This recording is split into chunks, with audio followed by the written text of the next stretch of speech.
Welcome to Startup Grnd of Albany. Just so excited that you guys are all here. Little different change in venue. Seasons change. We had a really hot day today, so things are a little bit different, but I just want to thank you all again for taking time out of your day to come here. My name is Patrice Perkins, and I'm the director of Startup Grnd of Albany. And I just want to tell you just a little bit about what Startup Grnd is and why I got involved. Startup Grnd started in Silicon Valley. Derek Anderson is the founder of Startup Grnd, one of the founders. And Startup Grnd is designed to inspire, to connect, and to engage entrepreneurs. Basically creating a venue for entrepreneurs to be able to come together, exchange some information. There's a networking portion that we have in the beginning, but also just an opportunity to really hear from startup founders, educators, investors, what it is, their stories that help them to make their companies great. So Startup Grnd, the reason I got involved in Startup Grnd is the values of the company. I was taking a business coach course last year, and for one of my homework assignments I happened to come across Startup Grnd's website. And the more that I looked through the website, I began to see things like the values of giving and not taking, and really making friends and relationships and not just contacts, and that was very appealing to me. And really doing something for the other business owner without the expectation of getting something back. I've been to many networking events, and perhaps you have as well, where it almost seems like the exercise is to collect as many business cards, but what do you do with those once you have them? I wanted to have something, I wanted to go to something that would give me an opportunity to really learn how I go from where I am in the audience to where that other person is, the person that's starting. So Startup Grnd, really by telling the stories are the piece that's a little bit different from what some of the other networking events that you may have been to. So that's kind of what Startup Grnd is, and kind of why I'm interested. I'm excited tonight because we have an amazing speaker with us. This month, in the month of May, Startup Grnd is powered by, as an organization, Google for Entrepreneurs. We are one of just a few organizations that Google for Entrepreneurs has partnered with. So for the month of May, what they are doing is an initiative called #40Forward, and that basically is to promote female entrepreneurs, and their desire is to increase their participation, not just in tech organizations, but just entrepreneurs as a whole, by 25% by the end of 2014. So across our Startup Grnd community, the 40 stands for the 40 startup communities that Google for Entrepreneurs has hooked up with. Startup Grnd is one of those, and across our network, we are all aiming through the month of May to have at least one female entrepreneur. So I'm really excited that we have our region, I want to say the capital region, but really extends down into the Hudson Valley. Our original fly girl, Heather Howley, is the chief owner, and she's the owner and the chief pilot of Independent Helicopters. This is her own company. She started it in 2008 when she was 25. She opened her first helicopter flight school in Newburgh, and then last year she actually opened up her second helicopter flight school in Saratoga County. So I'm really excited. We had a chance to hang out a little bit last week, and Heather is a blast. So I'm going to ask you all, we've got a Startup Grnd tradition that we ask the people to come to visit to just kind of help me to welcome the guests. So I would just like to ask all of you to just help me welcome Heather Howley.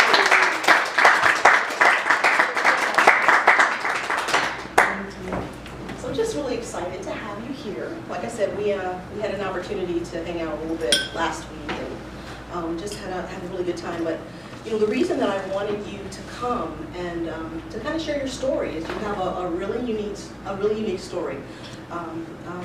Not just for the #40Forward event, but just generally speaking, your story is kind of interesting. So I'll toss some stuff at you, and you can kind of share. And we'll just basically have a conversation, which is what we did the other night. We talked about a lot of things. We talked for like 3 hours. We did.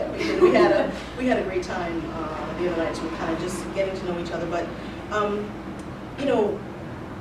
one of the things that we talked about, aviation for women, is it's not typically a field that you see a lot of women flyers. Let me rephrase that. A lot of women pilots. We see. I think we're accustomed to seeing women in various roles on an airline, but you not only are a pilot, and I'll let you go through the certifications and the things that you have because it's pretty amazing, but when you chunk it down another level to a helicopter pilot. So let's go back and talk about your childhood. Did you know that you wanted, did you just like, I want to be an entrepreneur, that's something that what was your childhood like? You know, I grew up wanting to work with animals. That was my goal in life. I watched both my parents struggle a lot, you know, growing up, and they both worked 2 to 3 full-time jobs, and I raised my younger siblings. There's 4 of us. I'm the oldest of 4. So I didn't really know what I wanted to do when I grew up. I thought I knew I wanted to work with animals, so I kind of pursued that path a little bit, and then found my bug for traveling and fell in love with it. And that's an interesting story as well. So you, as I recall, you were in school, and you and a friend went abroad, and tell us what happened then. So I got my biology degree from Hudson Valley Community College, and we took a summer at the end of getting my degree. We took a summer and went to Europe, and we traveled all over Western Europe. It was amazing, and I found, you know, that I really enjoyed traveling. I wanted to get out. I wanted to experience culture. I wanted to meet new people. I wanted to go. So when I came back to the States, I decided that I was leaving New York. I originally grew up in Niskuna, and then moved to California. And while I was out there, I started taking ground school classes to learn, you know, airplane stuff, because I was like, I don't know where to start. You know, everyone thinks flying, I think airplanes. I didn't think helicopters. And there was a female instructor I had at the time, and she said, you know, you should really check out helicopters. It's more stable, it's, you know, more money, all of these great things. And it was a week later, after I talked with her about it, there was an ad on the radio to go fly. Hooked instantly, 1 flight, that's all it took. So it was a serendipity. So you went from, I want to be Dr. Doolittle, animals, and suddenly you're flying Dr. Doolittles, and so it just seemed. You said that you went on 1 flight in the course of actually going, learning. You know, just the basic transport. What you actually said to me which was hilarious to me at the time, is you're like, I can do this. Yeah. You're like, I can do this. Like, who has that thought when you're on a plane? Like, I can do this. That was interesting to me. From what my parents tell me is I've kind of been like that my whole life. I'm impatient, and I want to do everything. It doesn't matter who does it, or if you have an opinion on whether a boy or a girl can do it. It doesn't matter. I've never really had that boundary, I guess. But that sounds to me, as I've been doing this series here in the Albany area since January. And so that seems to be a recurring theme there. If we were to look at some character traits that make for a successful, not necessarily entrepreneur, but a business owner, I'm hearing tenaciousness is part of that thing, and Refuse to fail. And refusal to fail, and just a vision. You know, it seems like you just had a vision for wanting to work with animals, and when that switched for you, then you went completely in that direction. In fact, you said you kind of brushed over it. You said, well, I just decided that I was going to leave New York, but you made a pretty, you kind of cut your ties completely and just sold almost everything, everything else in the box truck for $1,000. That was it, and went. And just went. With no job, no car, no nothing. I had nothing out there. I just wanted it. That was it.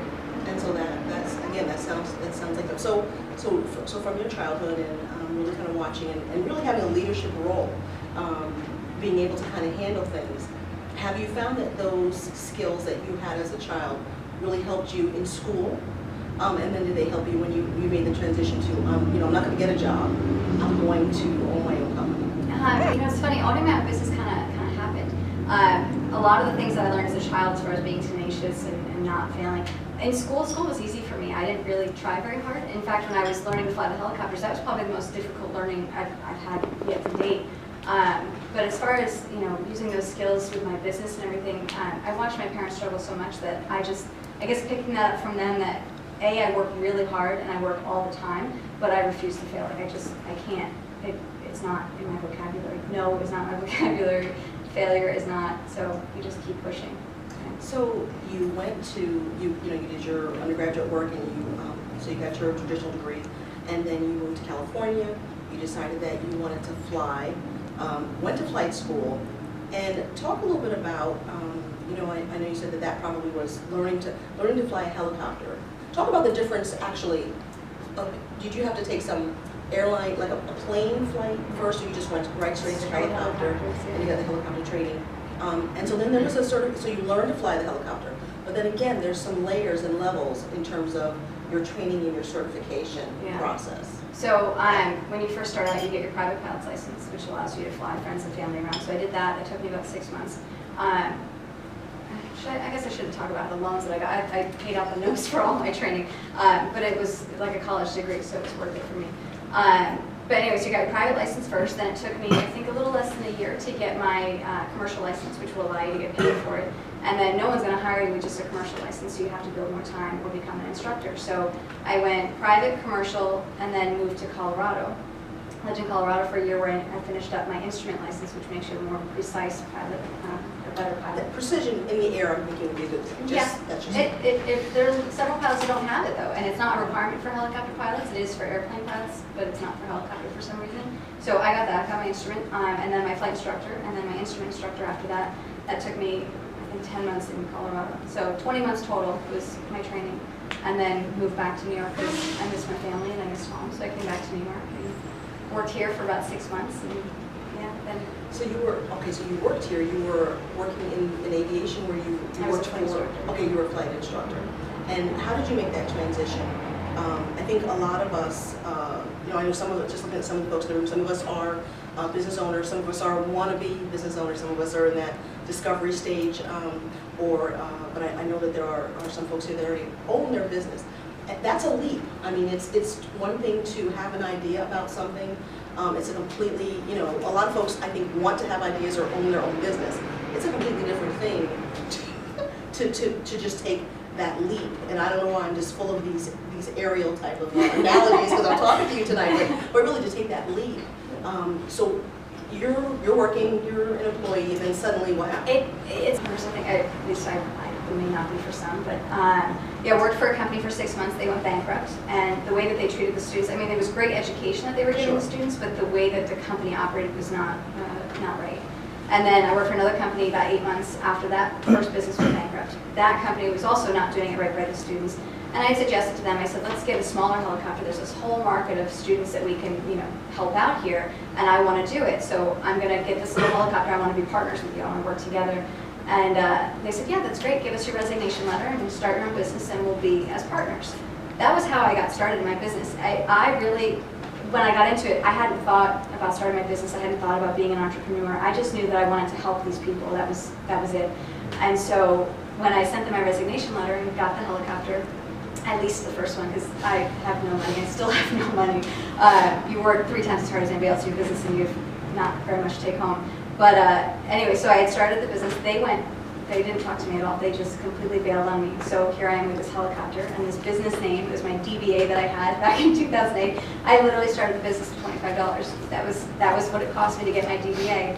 And the first student, thank God that I had at least one student who committed, and he paid for the first 10 hours. And that was how I did the helicopter for the first month. And it just slowly built from there. I think that was in, when was it, September 15th, 2008. And it was November. I remember being in November and being like, oh my God, I've only flown 11 hours. I have to fly 30 in order to keep the helicopter. What am I going to do? And then from there, it just kept growing and growing and growing. And the following year, I got another helicopter and a simulator. And then 2 years later, another helicopter. It was just, that's crazy. And I just want to laugh because, and I said this to you the other night, the way that you say it, because it's the way you remember it, it's just kind of, well, yeah, and then, so then I got another helicopter, and then I was probably here, and then I got a simulator, and then I only had, and I needed to get, I had 11, and I'm listening to you, but so many things you're saying I think are really important to entrepreneurs or to business owners. I mean, again, the traits of tenacity and perseverance, but it was your clear vision. It was kind of like, well, this needs to happen, and there really wasn't wiggle room for a lot of what I'm learning from the entrepreneurs that I am interviewing is that basically you start a business because you see a problem that can be solved, and so once you establish what that is almost, it seems, the make or break, because if you've really fine-tuned and established what that problem is, and you can meet it in a very unique fashion, in a successful fashion, that can kind of, I think that's almost the difference between businesses that thrive and businesses that don't make it. So I just need to slow you down a little bit because you went I keep going. Just because I'm like, she just said she got another helicopter, because right now you own 3 helicopters and a simulator, and you own these things. These are no longer leased helicopters, these are your property. Again, you started, and just for clarity, you started in 2008 when you opened your first school, and here we are in 2014. And so I own 3 helicopters. And it sounds weird to say that. Because I just almost need you to kind of get,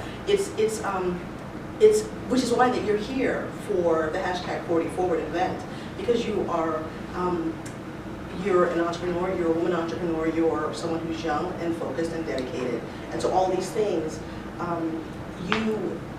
think what I hear sometimes is there's a fear of failure that kind of prevents, but you did that in the beginning. You just got that out of the way. You're just like, let's just, but it wasn't even from but I think those were things. Disappointment is something that perhaps stops some people in their tracks. So when those failures came, the first business folded and the second business folded, you saw an opportunity.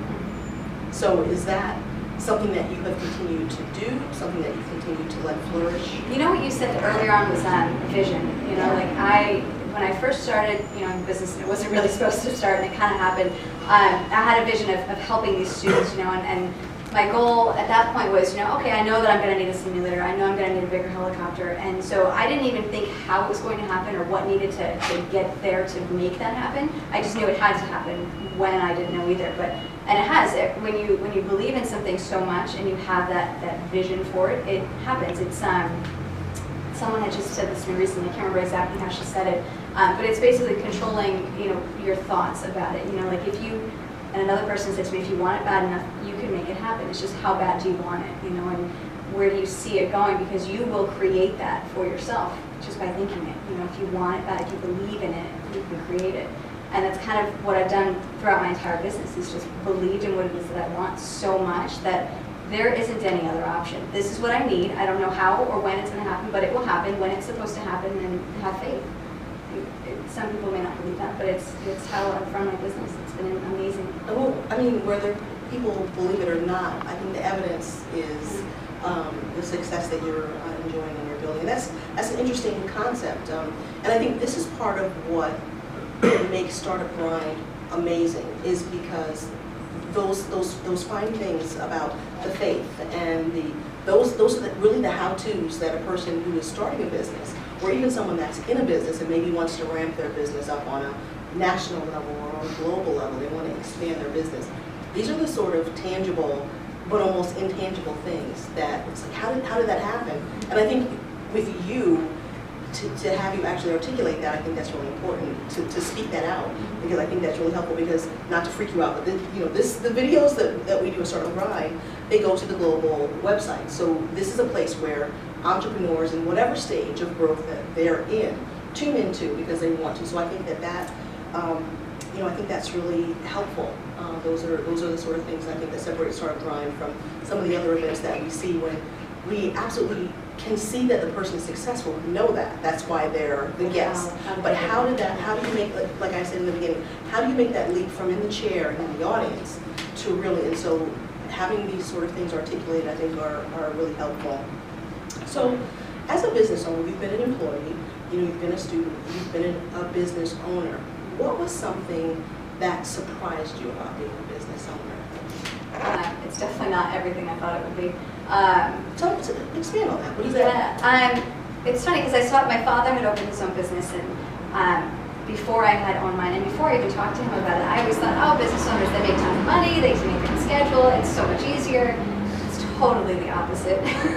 You will work every single day, every time you're on vacation. You're not on vacation, that phone is with you, whether you're checking emails, checking voicemails, you're constantly in contact. You are responsible for everything. I wear so many different hats in my business that I really, and it's funny because I've been so low budget. Everyone thinks helicopters, they think tons of money, but I try and keep my costs really, really low. It's hard with students, bring more people in with costs high. So anyway, I never anticipated it to be so much work, and I love every second of it. I love being an entrepreneur. I love that I have the freedom to create my own schedule, and yet I don't at the same time. But I love it. It's just, I don't know how to describe it. It's freedom. Like having my own business is freedom to me. Like I love it. Absolutely love it. So it's not just you. Obviously, you've got some back office support in your office. How did you know when it was time to bring on that determination? It's like I kind of need to know. I started with a flight instructor first. I hired another flight instructor because it got to the point where I was double booked or triple booked sometimes, and I couldn't do it. Like I was saying no, and I hate to say no. Bad problem to have, not too many customers, darn. Yeah, so I went through, I'm trying to think now if it was 3 or 4 instructors before I found a good one. I think it was 3 or 4, it's probably 4 instructors before I found a good one. They're really hard to find, good pilots, good personalities, people who are willing to work, and who will work for a woman, which I was surprised that was even an issue. Right. But yeah, being a female boss, a lot of people, have a hard time with that. Women included. I had a female instructor work for me who had a really hard time with that. So it was surprising for that, yeah. So it was almost a necessity. It wasn't, you didn't have the luxury of saying, oh, I think it's time to increase my staff. You needed that. And so obviously you spent a lot of time in the air, but there are things that need to take place on the ground. Does your office help, your office employees, it's another flight instructor, so do you alternate on the things that take place in the office? We all do everything. Okay. Yeah, so there are certain things that I do specifically, but if they fly, there's always, for every hour of flight, there's 2 hours of paperwork to be done. So they know that if it's their flight, they're required to do the paperwork. I'm not going to do it for them. It's just part of their job. I have 2 flight instructors that work for me now, and then I actually have another woman who works remotely that does all the bookkeeping. So she'll take whatever information the boys give her, and she'll put it all in QuickBooks or all in Excel or whatever I need her to do. Okay. So you've got your student to employee, you've got your staff now, you're flying the air, you've got your school in Newburgh. And talk a little bit about, we've talked about your flight instruction, but I know there are some other things that you're doing as well. Yeah. But did you always do, I know that you do some aerial photography, you do the instruction, you do flying for pipeline flying for examination, power line examination, but is that all that took place at the first school, or did that, and we're going to talk again about the transition to the second school, but were all of those things that you did in the first school, or was it what all did you do at the first school? You mean with the first school that you opened? It's down in Newburgh at Stewart Airport. Yeah, everything has happened down at Stewart since we've only opened in Saratoga about a year ago. Saratoga has been mostly like commercial operations as far as tours, rides, maybe going back and forth to meetings and stuff with people, and flight instruction. So the power line, pipeline stuff hasn't happened yet. I'm working on it. And we're working on veteran certification up here. But back down in Newburgh, I started with just flight instruction. Then it came, aerial photography came second, which I love aerial photography. It's one of my favorite things to do. And then the power line and pipeline stuff kind of happened. It was just kind of happened. Talk about with it. We'll save the aerial photography because I know that's something that you love. But talk about what that is, the power line. So a perfect example is when we had hurricanes come through.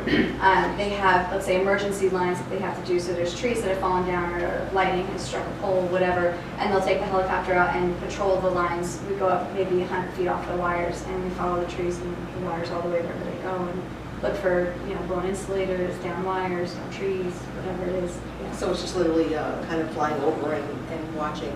The aerial photography, which I know is something that you love, and I learned something. It's something surprised me when we chatted. I guess I thought about, okay, you're flying a helicopter, I've got my Aviation helicopter, and I thought, well, she has someone with her who's taking these photos. But you're flying and you're taking pictures. Well, it depends on what it is I'm doing, yeah. If they're professional shots, usually the photographer hires me, and we'll go down. Manhattan is my favorite place to go for photos, and so I get hired by the photographer. We'll go down and shoot whatever they want to shoot in New York City. My favorite is dusk. So right when the sun's going down in Manhattan and the helicopter, it doesn't get much better. But yeah, I always have my cell phone on me, so it's right there in my little cubby in the front. So as I'm flying, if there's a good shot, my phone is out and I'm taking pictures while I'm flying the helicopter. Yeah, I have some amazing shots. I take pretty good photos. And we have to share, and I was hoping that we'd be able to show it, but it didn't work out that way. But Heather got married last year.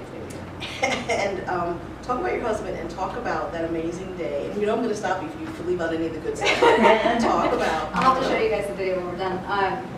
So I met my husband doing, he was skydiving into a restaurant and I was doing helicopter rides. And we had to coordinate so I didn't chop up any skydivers and they didn't hit me. So he was all about me. Wait, stop. I have to tell the whole story. So they didn't chop up any skydivers in your helicopter rotors, and so that you didn't hit them. No. Okay. Just. So he pursued me pretty hard, and I was not interested. Anyway, so fast forward, I think that was 2.5 years. We dated, and yeah, we knew 6 months into it that we were going to get married. was just a matter of time. So we waited 2.5 years, that was my rule. I wanted 3 years, but we made it to 2.5. The day of the wedding, it was last March. It had snowed 2 days before the wedding, so everything had this gorgeous white background. The 2 days, Saturday and Sunday, that we had picked to do like our little wedding, it was beautiful, 60 degrees, sunshine, blue skies, you couldn't beat it. It was a gorgeous day. And I flew into the church with all the girls in my wedding dress and my shoes and everything. And I had to get there before everybody because I didn't want to be the main event. So I landed about an hour before the ceremony. All of us got out of the helicopter, had to sit in a room. Can I tell you, that's torture, waiting in a room for an hour to get married. Like, I was sitting there freaking out. And you can't drink because I'm supposed to fly the helicopter. You can't have anything. So anyway, so we go through the ceremony, we get married. Everything was aviation themed for our wedding. It was awesome. I cut out little hearts of a map and hung them around the pews, and I made flowers out of the charts. I went crazy. Anyway, so after the ceremony, him and I left, and we flew. He's the skydiver, obviously, so he had his rig on, and he sat in the helicopter, and I flew in my dress, so he's in his suit with his parachute on. We have pictures of me adding oil to the helicopter because I had to add oil to it, and I wouldn't let anybody touch it. I had to do it myself, wedding dress and everything, bent over in the helicopter, getting all oily. So we flew over, went down over the river, had like our first flight as a married couple. It was really cute. And then we went over the old Rhinebeck Aerodrome was where we had our reception. And he skydived out of the helicopter down to the reception, and I chased, so he kind of went in a spiral pattern all the way down to the ground. I chased him. We actually had 2 hawks in the pattern with us. There were 2 hawks flying around him and around me as we were coming. It was amazing. Landed the helicopter, he landed, and he had to carry me, so it was muddy. I refused to walk in the mud. So yeah, I'll put oil in the helicopter, I won't get my shoes muddy. So you still are a girly girl. A little bit. In spite of it all. Yeah. So, throughout what you've shared so far, I hear you talking a lot about, you know, you're almost the fearless, the tenacious attitude and the persistence.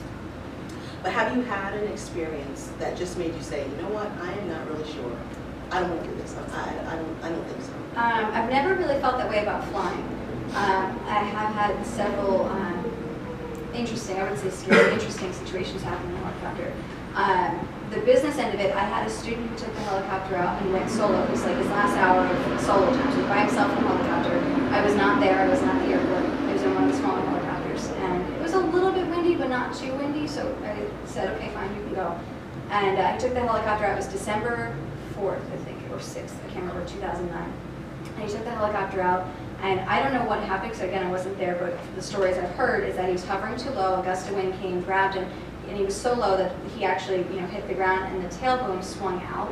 And I don't know whether he rolled the throttle off or whatever he did, but he torqued the helicopter, so the tailbone actually came and created a 6-inch by 2-inch dent on the side of the tailbone. It's not flyable at that point. It's unairworthy. So he ended up flying for another hour after that. Didn't tell me anything. I came in the next day and found it, and he said, well, how do I know you didn't pull it out of the hangar and do that? There was damage on the rotor mast. It had dented in. The skid gear had bowed out a little bit, and the tailbone was. There's no way that I could have done that coming out of the hangar. So he didn't pay for the damage. It was $6,500 worth of damage. I was a startup company. It was my first year in business. This was before I had gotten the other helicopter, the bigger one, or right around the same time I think I was getting it, and I'd already had the simulator. So I had spent all my money on the simulator at this point. I didn't have anything really in reserve. So now I'm down a helicopter because it has to, and they have to come and tow it on a flatbed all the way out to Boston, because that's where the mechanic was at the time. So they bring it all the way out there, and they won't release the aircraft until it's paid for. I don't have the money to pay for it. I almost lost everything that winter. It was so bad. It wasn't until, I think it was like right around St. Patty's Day the following year that everything started to kind of get back up. But it was at that point that I was like, what am I doing? How can I do this? Like, am I always going to be in a hole? How can I survive? I don't know if I can do this. I don't know if I can continue. But something happened. I mean, I just, because you didn't quit. No. So was it a thought process, or what took place? Because again, it seems like that would be one of those moments where a person of lesser spirit, perhaps, or would just say, you know what, that's enough. So what happened? What is it that a couple things. There were a couple things. I had so many students that were working on their licenses that I didn't want to leave them hanging. I didn't want to just say, sorry, I'm done. I wanted them to accomplish their goal. That's kind of how I run my business, from the beginning. Is these people come to me with a mission or a goal, and they have to achieve it. I don't care what I have to do. They have to get what they're looking for. So that was one part of it. I'm not a super religious person, but I prayed a lot during that time. and I don't know if that was what helped me through it or whatever, but I maxed out all of my credit cards trying to pay for fuel or anything, because I'm like, there has to be something I can do. And I actually had a couple students who had, come in and they said, okay, I'm going to buy 10 hours of flight time. So it's, $3,000 at a time. So I had a couple students who did that helped me pay for that maintenance. And then summer came and it just kind of helped everything get better. So it sounds like part of the journey of being a business owner, an entrepreneur, has to do with overcoming obstacles. And when you came out of that period, so that would seem to have been a rather dark time. And then as you kind of crested that and came out of it, what had you learned out of that, or what did it make you stronger or more tenacious? I don't know if stronger. It definitely made me more aware of the risk involved, because I think up until that point, I knew that there was risk involved, but I was kind of like, oh, it's fine, it won't happen, and it did, and that was a very rude awakening. And so I kind of tightened everything up. No one was allowed to go anywhere without me being there, and I had to okay everything. So I had to give the flight authorization, if you will. And I was more careful as to who it was that I let take the helicopter. There were certain students that I read people a lot better now, especially students, and I read how they're flying, and I can tell you either you're going to be ready in 5 hours or 10 hours, or this is not good for you, like you just won't ever do it. So I've learned a lot about people, I guess, in general, through that whole experience, and my limitations, my boundaries. So those things helped you. So I asked you what surprised you about being a business owner. What delights you that makes you say, when I think about this, I would never go back to being an employee again? That's a tough one, because I can tell you, like with flying, and the business, what I love about my business is the aha moment and the excitement, that joy that it can bring people. If you've never been on a helicopter ride, you have to go. It is the most amazing experience ever. And then, as far as being an entrepreneur and not working for someone again, I think it's, like I said earlier, the freedom of it. Like I can make my schedule, and if I don't want to do it, I give it to someone else to do the job. And I really like that. I like being able to choose. So choice. Yeah. Choice is something that gives you. That's awesome. Yeah. So somewhere along the way in that course of opening your first school and learning and growing and coming to love being a pilot and being an instructor, somewhere along that way, it kind of made me want to do another first one. Let me stick with the first one. At some point, you said, it makes sense to open up a second school. So how did that process come about? Being originally from this area, it just kind of made sense to come up this way. But we also have a lot of students who come down from Albany that were coming down to our Newburgh location. So there's definitely a need. And then as far as Saratoga, it was funny because I went to Albany, I went to Schenectady, I went to Saratoga. And Saratoga was the friendliest. They had every service that I needed. They were also the cheapest. So it was kind of a no-brainer as far as overhead costs go to go there. And it's been a great move. I absolutely love it. But yeah, there's definitely a need. And now that I've been there for a summer, I realize how much potential there is during the track season and during the summer season, how much business there is up there, which is phenomenal. Honestly, before I moved there, I had no idea how much business was there. I knew that there were students, and that was what drew me up there. So, and I always am trying to bring it larger than your story in terms of. So it really was the need that generated the problem solving is what actually had you started in the first place. And as a business owner, you begin to look at, okay, does it make sense? Is it time to kind of expand my business? So some things that owners can look for would be, is there a need for it? Was it, again, in a sense, it almost was a problem solving again, because you saw that there were, it made sense because there were students. So those were a couple of the things that you saw. Yeah. The other big part to moving up, I think I spoke earlier about the veterans. We needed to work in the Albany area because I was working, originally I started with the Teterboro FAA office, and they sat on my certification for 3 years, and I said, I can't wait anymore, this is taking forever. So we came up here to talk to the Albany FAA office, and they said, in order to work with us, you have to have an office up here. So it was a combination of all those things that kind of drew me up, and then we actually got our certification about a month ago now. Yeah. Talk about that. I mean, we've chatted a little bit, but I want you to share, because that's another piece that I keep seeming to hear that's very important in the entrepreneur story, and that's about community engagement. So there's a few things that you've done, but talk about the veteran piece. So as of right now, there isn't really anyone in the area that does veteran stuff as far as flight training goes. The closest one is in Connecticut. And so I saw, we always have, I think I have at least 1 to 2 veterans a week call me that say, hey, I want to use my GI Bill to pay for flight training. And there's 2 different certifications you go through. The first one is the FAA, which basically makes us an accredited university, which I got last month. And then the other is the VA approval. And the VA approval seems to be a lot more paperwork. So we're in that process now. In fact, on Friday, I have a site inspection with them. I'm very excited. And so when that's done, they'll be able to use their GI Bill money or whatever veteran benefits they have, to come and train with us. We're also trying to hook up with a college so that way they can get a degree in the process. And, a lot of it comes back to wanting to help people. I just want to, someone tells me they want to do something and how can I help that? Like how can I get that for them? And the veteran thing is just something I've been wanting obviously for 3 years now, and we finally have it. I'm very excited. And then you asked about other community engagement. I just ran for the Man and Woman of the Year for the Leukemia and Lymphoma Society. I didn't win it. The woman who won it was amazing. She raised $100,000, and it's just incredible. But it was a great thing to be a part of. It was 10 weeks, and we campaigned for it. And I used the helicopter for it. It was great. We did rides. We did paintball out of the helicopter, which was really fun. In fact, we're doing it again on Sunday, another event for the Memorial Sloan Kettering Cancer Treatment Foundation Center. So I think that's the whole name. It's a really fun name. But I really enjoyed doing that. Cancer's always been like my little pet charity, so I tend to do a lot of things for them. I donate helicopter rides. I do the paintball out of the helicopter. Just ways to kind of get people involved in the helicopter and also for a good cause. It makes you feel good at the end of the day when it helps somebody. Okay, so that sounds great. So some of the things that, the traits and the attributes that have seemed to make you successful, make Heather successful, again, seem to be traits. How much of it, of those things, do you think that you just got? Part of it is just you. Did you get some of it from school? Was some of it experiential learning? That's a great question. I think a lot of it was failure. And I say now that failure's not my vocabulary, but like when I went to California, like I had no clue what I was doing, and I fell flat on my face, and it was working yourself up from that. And so, I think it's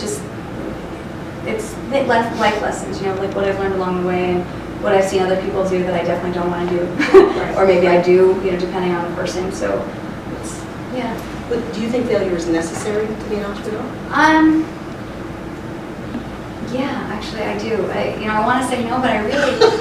It sounds counterintuitive. It does, you want to say failure is but bad, it makes you so much stronger. It makes you appreciate it so much more, and you realize that it's okay to struggle, and you know that you don't ever want to be there again, and what can you do to make it so that doesn't happen.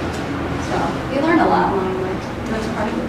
When I hear you say struggle, and it's a story, and I'm sure we probably have all heard some version of the story. About the butterfly that, is in the cocoon, and someone who wants to be helpful, and they see the struggle that the butterfly's having, and, they kind of open up the little cocoon and help the butterfly out. But it's that struggle that really gives the butterfly the strength for the wings to be able to. It's a great analogy. Yeah, for the wings, and that's, it's kind of what I'm hearing, that without that struggle, without that, it really does. It doesn't feel good in the midst of it. No, definitely not. And it intuitively, it seems like to help someone would be, but almost some of the things that you learned along your particular journey are things that had you had wealthy parents, or had you had things given to you, or had you not really struck out on your own. And the entrepreneur journey, even as you build the structure around you of people and putting things in place, it really still is a solo type of a thing. Even around, even with the people, the team around you, so I'm trying to think of the word team. Even with the team around you, it still sounds like there is a solitary part to that. Is that true? Yeah, to some extent. Because there's that saying that no one will do it as well as you can, but that's part of being a leader. I think is learning how to delegate too.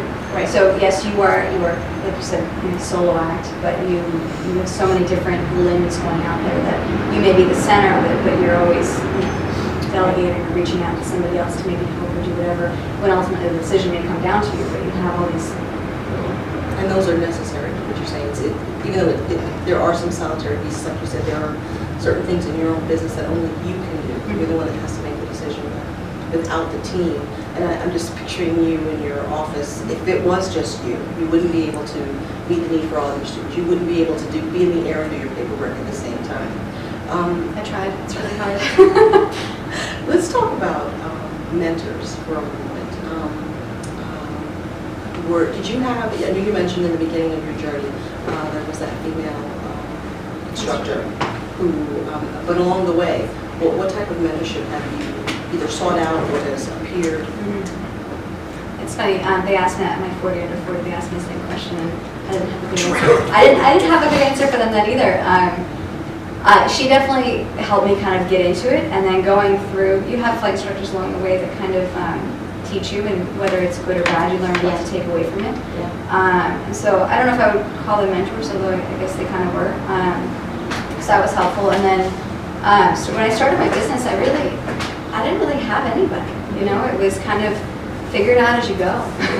You know, survive and struggle and learn and grow from it. I did have a couple students along the way who are business owners in themselves, and they've had great commentary as I've been going through, like, oh, well, you should try it this way, or you should, talk to this person, or they would connect me with someone else who would really help the business. So they've been really amazing, which is interesting to me because they pay me for a service. Sure. So for them to bring even more to the table seems so out of, like, it just doesn't seem real, Right. But they've been amazing. And it's always been the small business owners or the business owners, student that has come in that gives me such great advice. And they've been wonderful.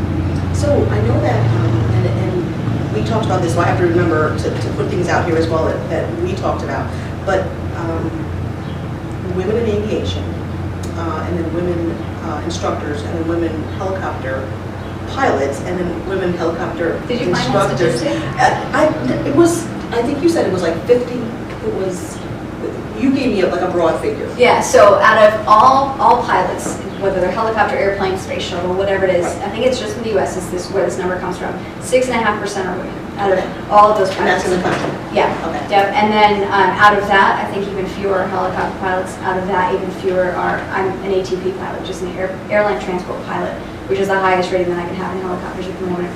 So I have that, and my instructor license. So I think that out of all the female helicopter pilots, that even fewer are both an instructor and an ATP.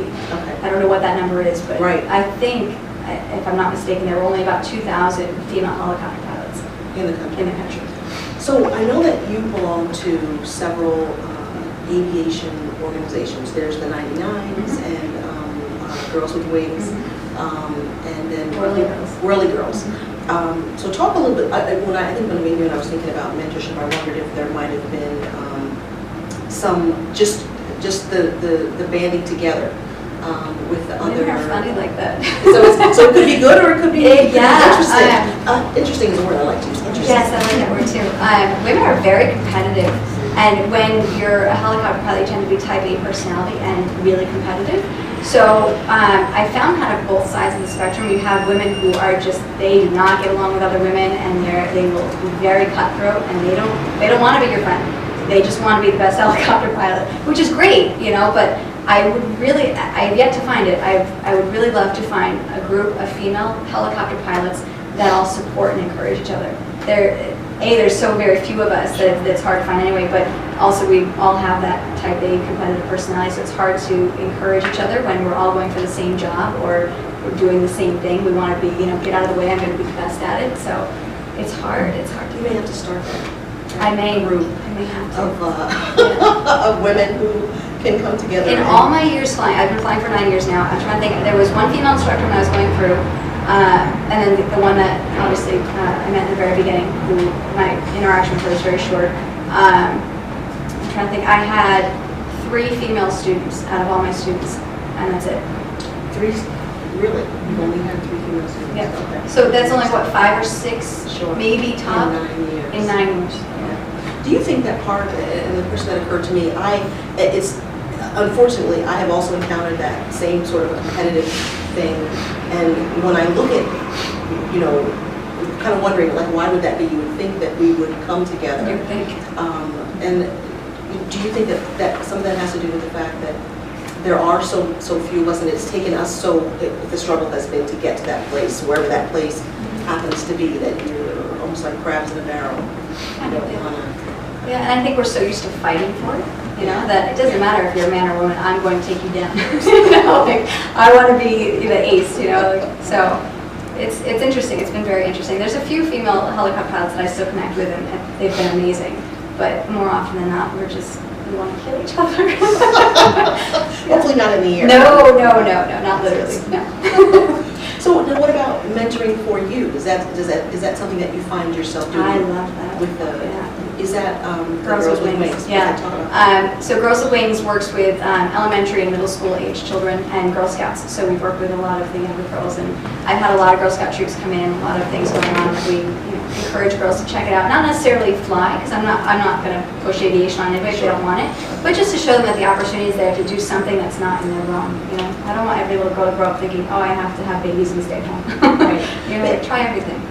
So I think that was the site that I was on, where the woman said one of the reasons that she wanted to actually start that organization was because when she began to look around for things that looked like girls. Yeah, for her nieces. Yeah, look for things that look like girls and flight. I mean, There's none.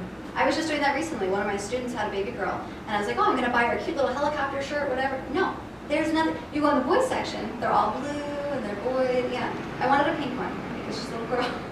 There's none. And there isn't. It's amazing. Okay. So what would you say is the next progression for you? That you care to share? Because I know there's always something. There's always, yeah. Behind those eyes, I'm seeing there's stuff that's happening, but. I can give you my 5-year plan. I want a bigger helicopter, obviously. We're working on a charter certificate right now, so that way I can take you from here to JFK and drop you off. Right now, you have to come back with me, or we have to call it a flight instruction, whatever.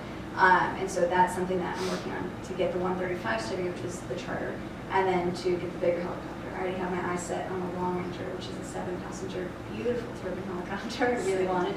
And then my ultimate goal, I want 4 locations. That's my goal, is 4 locations. So I've got, Florida and California yet to go. Okay. But yeah, that's in the near future. I would say getting the veteran thing done. I think that's my biggest hurdle right now, is being able to accommodate that. So once you have that, so you're already certified as a college. Yeah. To be able, so folks can get credit by taking flight instruction with you. But by getting that certification for the veterans, what is that going to open up for veterans? Well, like I said, there aren't many places that offer it now for them. I think the closest one is Connecticut, and then maybe South Jersey. Yeah. So it's just the biggest problem that most students have is affording it, because it's expensive to fly a helicopter. It's almost double what an airplane costs to train in. So being able to take that financial aspect of it out for people is going to be huge. So that's really the goal. So more flight schools is what you're looking for. Being able to make, what would you say to entrepreneurs? And I made sure that I did not look at the 40 under 40 information, because I guess it's kind of short-sighted, but I wanted to make sure I wasn't just gleaning from that things that other people had asked you. But what would you say? I'm someone, I just hey Heather, it's great to meet you, and I want to open a business, and maybe it's not flight school, but so much of what you've learned really is applicable across the board. I mean, for male, female, idea stage. You in 5 years have not just started your own business, but you've grown your business. You've expanded, into another location. You're already looking to go out of your, regional. What would you say to me? Like, if I said to you, give me, 2 or 3 or 5 things to just kind of to think about I want to start a business. That's a great question. I don't know if I have an answer for that. If you didn't know an answer. Work really, really hard. Yeah, sleep, eat, breathe it. You gotta be immersed in it. To be told, okay, so once you have that idea, so that probably would be the way I would start. I would say, so I have this idea about whatever, this business. And so you would tell me to learn, am I hearing you say? Learn your competition, learn what the problem is, learn how to solve it, learn what the market is. You gotta, and that was something that I didn't really do. The company before me had done the marketing and the analysis for me already, so there wasn't anything for me to really do. I was very lucky in that aspect. but you got to know it. You got to be in it. And really, I think again, when comes back to the tenacity, really, what I hear you saying is there is no back door. Yeah. There is no, it's kind of you walk into the room and you shut that door behind you and the door disappears, and so it's only forward, and that's. Don't be afraid to fail. Don't be afraid to fail. Learn from it, grow from it, change. Your business, my business, any business is always evolving. If they're that, like for me, for example, if flight instruction falls off, like what else am I going to do? What's my next opportunity? So I've turned to powerless, I've turned to the rides, I've turned to other things to help grow the business to be adjusting all the time. How did you determine, when you kind of looked at, you knew you had your say your core, if your core was flight instruction, and so there's this thing, to even extrapolate out and say, oh, okay, how did you start to look at other types of things? Like, how would someone evaluate, like, this could be, I might want to, for you, how did that work?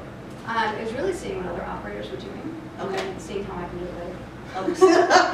So that was your checking out your competition, Yeah. and okay, so that would be kind of a way to, and as you were, in terms of your marketing, I know you said a lot of that was done for you already, but even in terms of, it sounds like, I know at Saratoga you were actually doing, in the summertime you're doing tours, and I know you work pretty closely with Angela Mazzone. And That's great. Yeah, so one of the things that one of the things I did read about that he had said about you when I was initially looking Like, this is interesting. I don't know information. this. Yeah, well, it was he just kind of talked about what a nice mix. It seems like you think of helicopter flying or helicopter rides, or it just seems like kind of like what goes with it. Like one of these things is not like the other. But he so very nicely saw, well, perhaps you have a couple that. Gets engaged. He said, and then they would come and have dinner, right? That's what he kind of put the thing in there. He goes, and then you go for a helicopter ride. And so that was so there really are, it sounds like, as you're looking at your business, whatever that business is, to kind of look for partnerships outside That's of huge, your own. You have to think outside the box. Have to.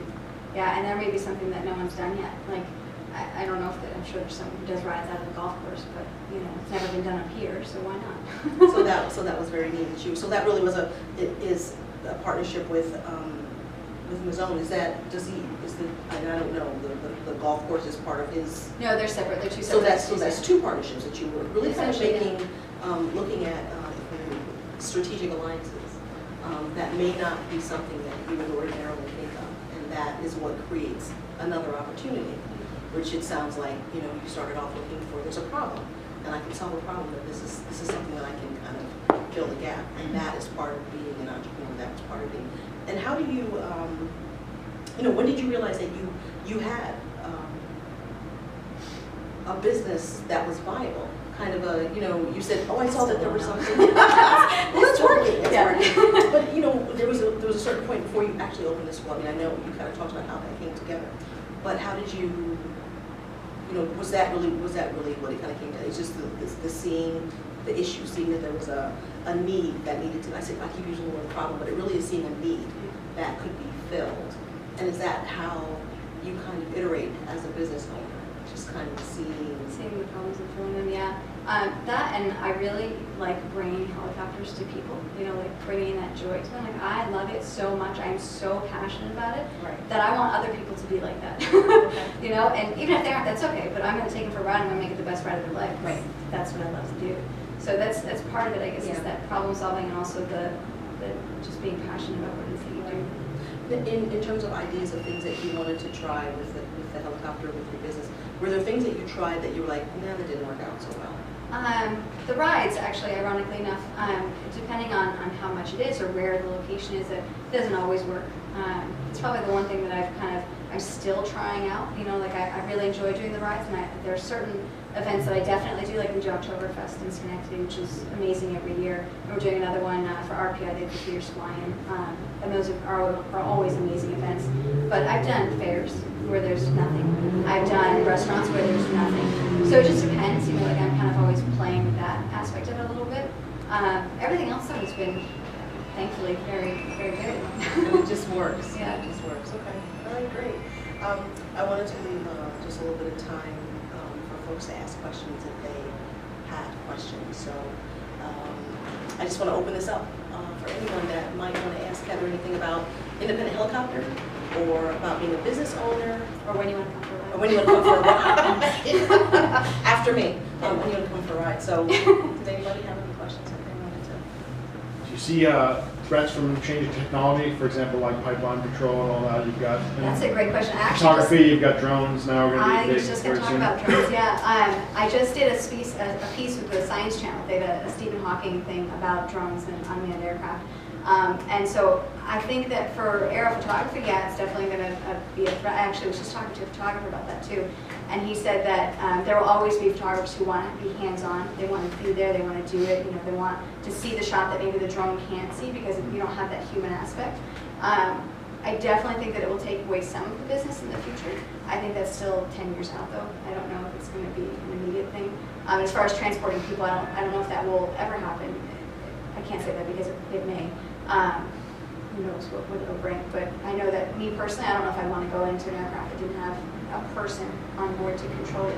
I don't trust technology enough yet for that to happen. So, but yeah, that's a big, actually a lot of my students ask me that question, like what kind of market will we have when we're done?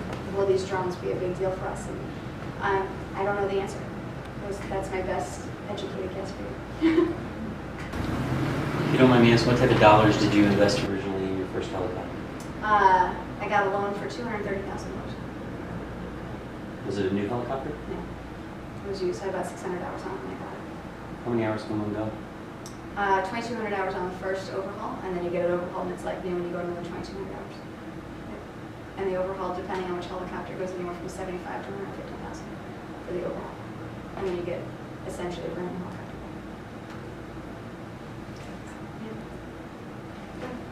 Oh, sorry.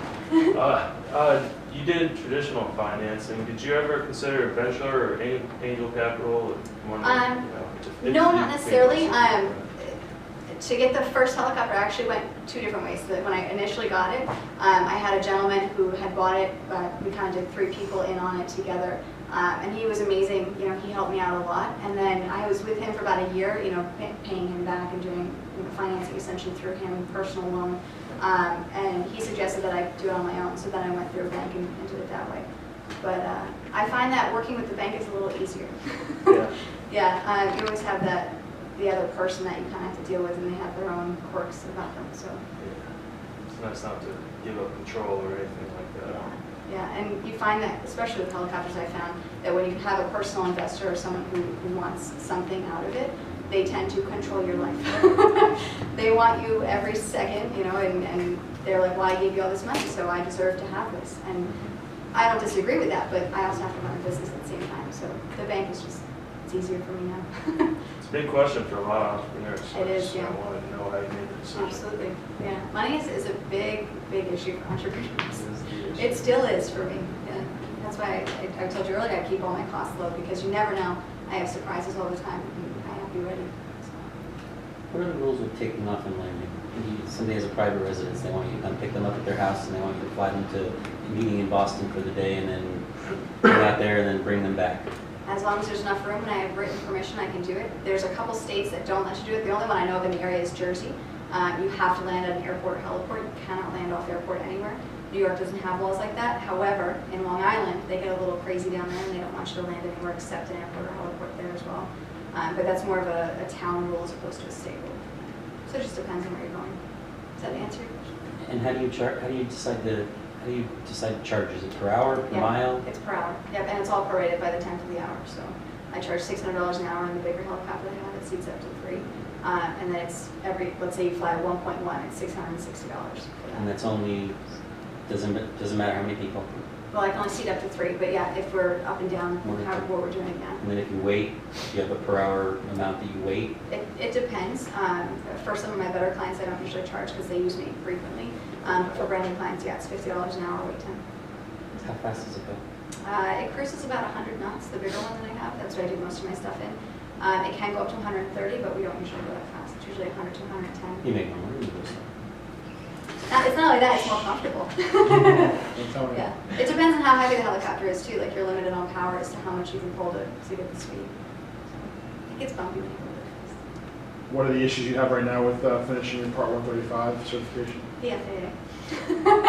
Just the process of getting through it? Is that Yeah, the a lot of the issues I've had with the FAA in any certification that I've ever done has been they don't have enough resources. So there's no one that deals specifically with helicopters in the FAA. In fact, the one guy that I was dealing with in Albany just retired as of May 3rd. So I have my 135 in. I have, there's some other thing that I can't remember what I put in.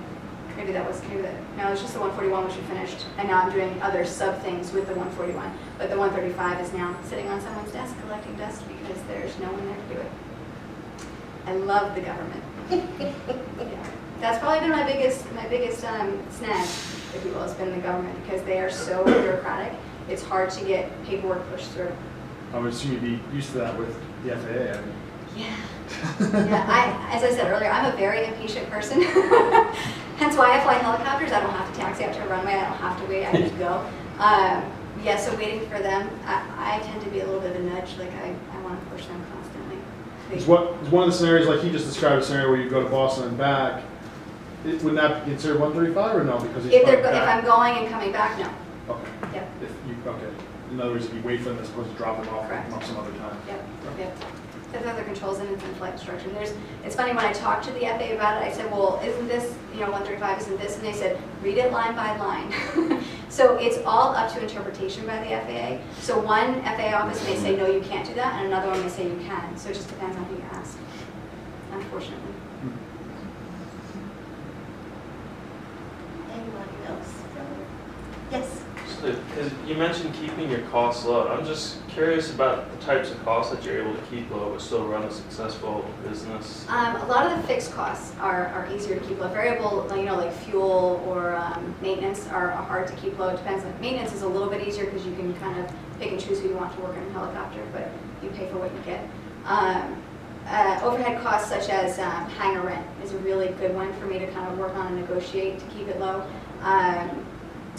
Insurance, I've renegotiated insurance several times now to kind of keep, aircraft insurance is the biggest expense for me. It's insane how much I pay for insurance. I'm trying to think what other costs. We have silly things like office supplies, like paper or coffee or things like that, that the guys are always like, oh, I'm going to have 3 cups of coffee today. No, you're not. No, you need to put it into the coffee, that's not happening. No. What about in terms of like marketing and advertising? Do you do much in the way of that? It's funny, we were just talking about this. I've done a little bit of here and there. It's a lot of trial and error for me. Radio advertising has been good, but it's pricey. I've actually had a lot of free advertising, which has been really helpful. An article's been done, at 3 different magazines, a newspaper. I've had a couple interviews, with news stations and stuff, and that's been really amazing as far as advertising goes. And I haven't had to pay for it, so that's been awesome. But I would say advertising is really hard for me, just because there's so many different people that I sort of go for. You've got people going to college. You've got people that are looking for a retirement thing. You've got the rich guys that want this as a hobby. So there's all kinds of different people. So where do I spend my marketing dollars? And that's probably been the hardest thing for me to figure out. And I'm still working on figuring that out. It's hard and expensive. No, that's why I wanted to ask it. Yeah. Try and get as much for free as you possibly can. Yeah. Yeah. Okay.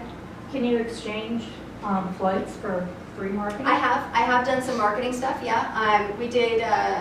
Elaine Houston came up with me in a helicopter. I took her for a flight, and she did the interview. And that wasn't an exchange. It just made the interview better. And I did another one with News Channel 6 with Jerry Gretzinger, and same thing. So I have done a couple things, and I barter a lot actually for certain services. So it just depends on whether I can that month based on what my expenses are, or if I'm interested in it. So, yeah. Just thinking, every day you see in the business review about the casinos, do you see yourself fitting into that? That's a great thing. It's funny because they were actually talking about building a casino down by Stewart Airport, which is where my other location is. And if that goes in, that's going to be huge, because there's so much opportunity for whether it's helicopter rides or transport or aerial photography. Like there's so much opportunity for the helicopter there. I'm actually really excited about it. Some people I know, maybe tentative about it, but I think it's going to be great. I don't gamble, so I don't really care. Yeah. What does it cost to get a license? It depends on what you want to do with it. If you want your private license, just for my friends and family, kind of a hobby thing, anywhere from $17,000 to $20,000. And how long? about 6 months if you come sort of regularly. I did mine, I think I was flying 2 to 3 days a week, and it took me 6 months. I've had guys do it in 2 weeks. I don't recommend that. I've had guys do it in 2 months. That's rushed but realistic. 6 months, I think, is pretty average. Are you interested? Yeah. Great. Love it. Very cool, very cool. Anybody else? Okay, so now I have to ask the all-important questions that I like to ask that are, I'm sure, of paramount concern. But if you were a superhero, who would you be? Oh, God. Or what superpower? Superhero and superpower. Oh, goodness. I fly, so I would love to. That's easy. I know it is, but you know, you always think about, oh, you want to come back as Yeah. in your next life? Like, I want to be a bird, like, period. I want to be a red-tailed hawk. That's what I want to be. Superpower, yeah, I don't know.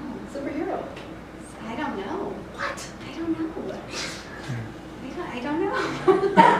Okay. Well, who would you be? Well, like a bat flying someone. I'm And- not sure. I mean, it would be Supergirl. Super interviewer. It would just have to have super. It doesn't really matter what Yeah. follows that. But just, there would have to be super in there somewhere. Just checking. Okay. Well, I guess. Yeah. All right. Okay. I'm going to ask that later. Yeah, I'll think We'll about figure that. I'll out. stew on that one.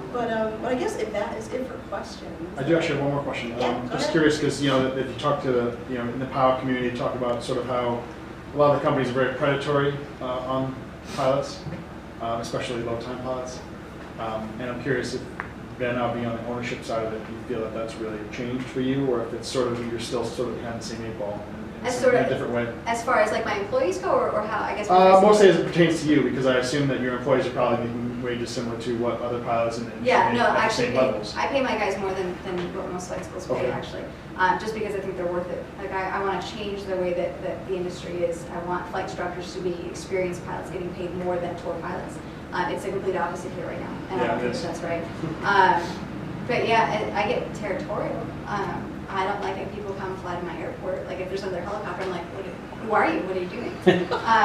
But that's just, if they're bigger helicopters, I don't mind as much. So I'm like, oh, that's cool. Let me go talk to you. Let me see if I can get in. Like, pick your brain. But yeah, if it's a helicopter that's just like mine, I'm like, like. But yeah, as far as other pilots go, I don't know.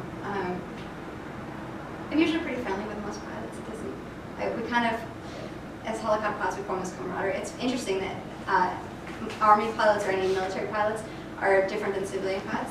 I've had both ends of the spectrum with them, where they kind of come over and they make fun of my little helicopter, and then the other ones they're like, oh, that's really cool. Let me check it out. Let me talk to you. But we're all pilots in the end, and it's all just we're all doing the same thing. I was actually thinking more just pertaining to the economics of it, I guess. Oh, yeah, I didn't understand the question. Sorry. If you moved to Florida and you worked as a CFI full time, would you be making more than you're making now? You know what I'm saying? Just curious about the. Yeah, probably because you're flying more, perhaps. But yeah, overall, like I just wondered. yeah, most flight instructors get paid $15 to $18 an hour. Pretty- Yeah, I pay 20 to 30, depending on the experience level. And then there's certain jobs that I pay more for if they're doing power line stuff or if they're doing air photography. Yeah, that needs more fun. I like equality. Like, I like things to be kind of even and fair. So as much as I want to do every single job there is out there, I know that my instructors do too, so I kind of take care of it. It's important to keep your staff happy. But yeah, California is really busy and Florida's really busy, so they tend to make a little bit more just because they're busier. But they get paid less per hour, unfortunately. Thanks. Did I sort of answer your question? Yeah. So basically, I think we're kind of at a wrap. But it's, I wanted to bring it back to the beginning in that this really was about, and I think you've really spoken quite nicely to the hashtag 40Forward. I mean, Google for Entrepreneurs is really about, like I said, increasing the participation of female entrepreneurs by 25% in 2014. And it sounds like you were really kind of paying that forward, not just to the female entrepreneurs, but for the folks that work for you. So that's awesome. So I'm just really excited, that we had a chance to share with people a little bit about what you do, a little bit about what it means to be a business owner, and some of the interesting and I think exciting and really awesome parts of being a business owner. So just thanks for being here.